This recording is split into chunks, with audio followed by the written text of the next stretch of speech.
Hello friends, welcome to your own channel daily stock. तो आज हम आपको सुमेधा फिस्कल सर्विसेज लिमिटेड के बारे में शेयर एनालिसिस बताने वाले हैं। साथ ही में आपको ये भी बताएंगे कि आपको इस शेयर में निवेश करना चाहिए या नहीं करना चाहिए। आगे बढ़ने से पहले अगर आपने हमारे चैनल को सब्सक्राइब नहीं किया हो तो आप हमारे चैनल को सब्सक्राइब ज़रूर कर दीजिएगा एंड साथ ही में hit the bell icon.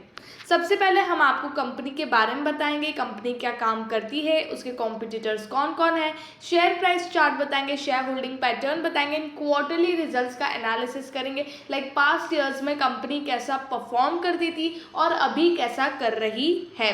So let's begin. Sumedha fiscal services limited ये एक फाइनेंशियल सर्विसेज कंपनी है जो 1989 में इनकॉर्पोरेट हुई थी और कंपनी के 3 सेगमेंट है जहां पर ये इन्वेस्टमेंट बैंकिंग सर्विस करती है, trading of shares and securities and institutional broking services भी करती है। आई नो आप सब लोग इनके बारे में आप जानते हो क्योंकि एक फाइनेंशियल सर्विसेज है और इनके यही काम होते हैं जो ये कर रही है Sumedha fiscal services. Okay, market cap है इसका 78.2 करोड़ का। तो ये एक स्मॉल कैप कंपनी है जिसका स्टॉक प्राइस टू अर्निंग है 25.6 और इसका इंडस्ट्री का अगर हम प्राइस टू अर्निंग देखेंगे तो 25.1 है। तो इंडस्ट्री के कंपैरिजन में देखेंगे तो आपको न ज़्यादा महंगे प्राइस पे और न कम प्राइस पे मिल रहा है। लेकिन अगर आप देखेंगे इसकी करंट प्राइस वो है 98 रुपीज़, बुक वैल्यू के हिसाब से आपको थोड़े से महंगे प्राइस पे मिल रहा है। इंडस्ट्री के कंपैरिजन में देख रहे तो ज़्यादा महंगा नहीं मिल रहा है, लेकिन यहाँ पर अगर हम सिर्फ इस कंपनी को देखें तो ये एक महंगे प्राइस पे मिल रहा है। अगर आप इसकी अर्निंग्स देखेंगे जो काफ़ी कम है तो इस हिसाब से ये आपको एक महंगे प्राइस पे मिल रहा है।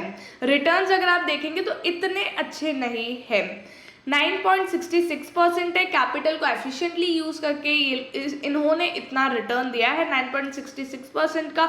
यूजुअली अगर 15 to 20% अगर कोई कंपनी रिटर्न देती है तो वो अच्छा माना जाता है, बट यहाँ पर कंपनी इतना रिटर्न दे रही है। रिटर्न ऑन इक्विटी भी इतना इतना अच्छा नहीं है। डेट कंपनी के पास यहाँ पर एक तरह से बिल्कुल भी नहीं है, सिर्फ 0.03 करोड़ का ही डेट है।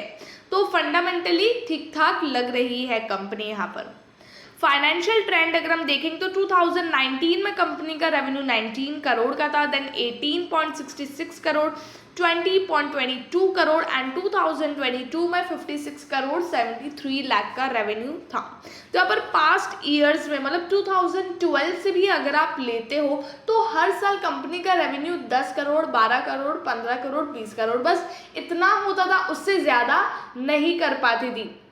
कभी कभार लॉस मेकिंग बन जाती थी, like year on year base पे देखे तो कभी लॉस मेकिंग होती है और कभी थोड़ा बहुत प्रॉफिट कर देती थी। लेकिन इन 2022 में कंपनी का रेवेन्यू बहुत ही अच्छा खासा हुआ है, 56 करोड़ का रेवेन्यू किया और इतना रेवेन्यू एक ही साल में कंपनी ने कभी भी नहीं किया था। और खाली ये ही नहीं, अगर आप फाइनेंशियल इंस्टीट्यूशन देखते हैं लाइक दूसरी कंपनीज तो वो उनका भी रेवेन्यू 2022 में उनके रेवेन्यू के नंबर्स काफ़ी बढ़िया आए हैं, क्योंकि बहुत सारे लोग हैं जो अभी स्टॉक मार्केट में सिक्योरिटीज़ में जो इंगेज्ड हुए हैं, जिन्होंने अपना अकाउंट खुलाया है। और वो अभी आप बहुत सारे लोगों को आपको खुद को पता होगा, बहुत सारे लोग हैं जो अभी इस फील्ड के अंदर एंटर हुए हैं। तो उस रीज़न से यहाँ पर कंपनी के रेवेन्यू के नंबर्स, यही नहीं सारी कंपनी के रेवेन्यू के नंबर्स अच्छे खासे आए हैं। लेकिन बात यह है कि बहुत सारे लोग हैं जो एंगेज्ड हो चुके हैं, तो 2023 में शायद इतने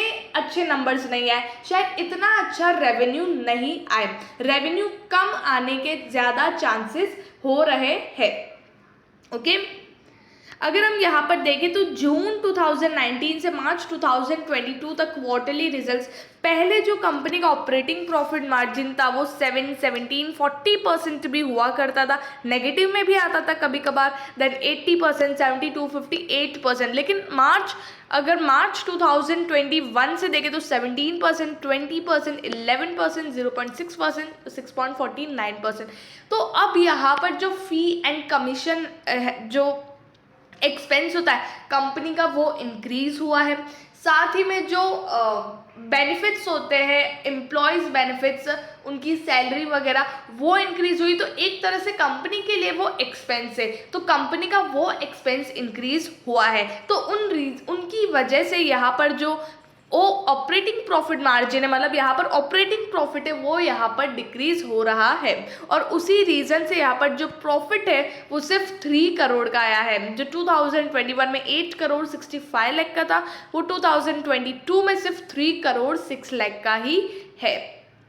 तो इन रीजंस की वजह से यहाँ पर कंपनी का प्रॉफिट डिक्रीज हुआ है। हालांकि हर क्वार्टरली वाइज कंपनी का रेवेन्यू अच्छा खासा बढ़ रहा है। पहले जो 4 या 5 करोड़ करती थी वो भी 11, 15, 14, 15 करोड़ इतना रेवेन्यू किया है, क्योंकि 2022 में जिस तरह से एंगेजमेंट रेट बढ़ा है लोगों का इस सेक्टर में, तो उस रीज़न से यहाँ पर अच्छा खासा इंक्रीमेंट दिखा है।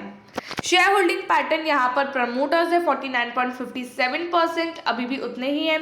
Government 0.09%, public 50.34%। यहाँ पर डोमेस्टिक इन्वेस्टर्स, फॉरेन इन्वेस्टर्स यहाँ पर एंगेज्ड नहीं है। ओके, सिर्फ 3 ही इन्वेस्टर्स है, promoters, public and government. Okay, तो यहाँ पर शेयर होल्डिंग पैटर्न कंपनी की ठीक ठाक है।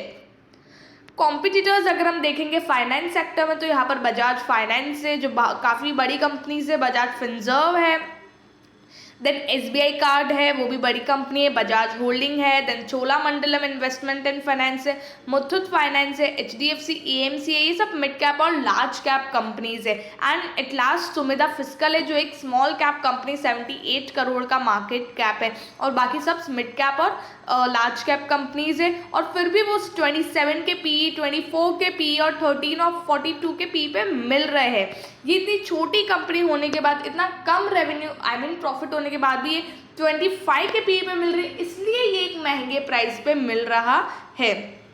तो आप यहाँ पर कंपेयर कर सकते हैं। क्वार्टरली वाइज अगर आप प्रॉफिट देखेंगे तो उसका डिक्रीज हुआ है इस कंपनी का। सेल्स अगर आप देखेंगे तो वो यहाँ पर इस कंपनी का बड़ा है। एट लास्ट हम शेयर प्राइस की बात करेंगे तो 5 ईयर हाई है 97.50। करंटली आज के दिन ये शेयर था 98.05 रुपीज़ पे, और आज ये 4.20 रुपीज़। अगर आप चार्ट भी देखते तो जिस तरह से शेयर 2021 तक भी 18 या 20 रुपीज़ तक मिलता था, वो आज ये शेयर 97.50 पर 98.05 पर आ गया है। वैसे तो इसका हाई है 101 रुपीज़। ओके, तो आज ये शेयर यहाँ तक आ चुका है, तो आई थिंक ये थोड़ा सा और ऊपर जा सकता है। तो ट्रेडिंग पर्सपेक्टिव से अगर आपको देखना है तो आप देख सकते हैं, बट आपको रिस्क नहीं लेना है तो आपको अवॉइड करना चाहिए। लॉन्ग टर्म पर्सपेक्टिव के लिए भी मैं आपको सजेस्ट नहीं करूँगी, क्योंकि आने वाले शायद ये साल में जो एंगेजमेंट रेट है फाइनेंस सेक्टर में शायद थोड़ा कम हो सकता है, तो उस रीज़न से क्वार्टरली रिजल्ट्स पे इफेक्ट पड़ेगा और शेयर प्राइस नीचे जाने के चांसेस है। तो लॉन्ग टर्म के लिए भी ये शेयर मैं आपको सजेस्ट नहीं करूंगी। आई होप आपको सुमेधा फिस्कल सर्विसेज के बारे में सब कुछ समझ में आ गया होगा। अगर आपको वीडियो अच्छा लगा है तो please like and share and subscribe our channel. Thank you.